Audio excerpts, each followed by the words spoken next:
अयोध्या में श्री राम मंदिर के भूमि पूजन और शिलान्यास के अवसर में कोरिया जिला के पटना मंडल के भारतीय जनता पार्टी के कार्यकर्ता मन आदर्श चौक पटना में जोरदार आतिशबाजी कर मिष्ठान वितरण करें।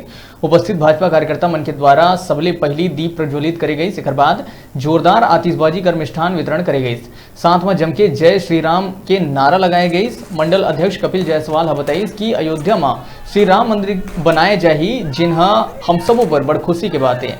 500 वर्ष के लंबा संघर्ष के बाद ये संभव हो पावत है, जिन्हा हमन पर बहुत उपलब्धि के बात है, जेकर से हमर द्वारा एला उत्सव के रूप में मनाया जावत है। उक्त कार्यक्रम में मुख्य रूप से जिला पंचायत सदस्य सुनीता कुर्रे, मंडल अध्यक्ष कपिल जायसवाल सहित बड़े संख्या में भाजपा कार्यकर्ता मन उपस्थित रहे।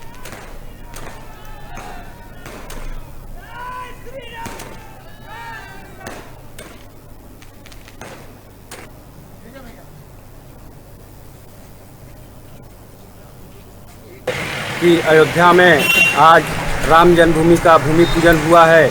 इस अवसर पर भारतीय जनता पार्टी मंडल पटना हम सभी खुशी मना रहे हैं, उत्सव मना रहे हैं, त्यौहार मना रहे हैं आज, और आतिशबाजी कर सभी को मिष्ठान वितरण कर रहे हैं। और हम सभी को गर्व है, हर हिंदू को गर्व है कि आज बरसों से पुराना मांग आज हमारा पूर्ण हुआ।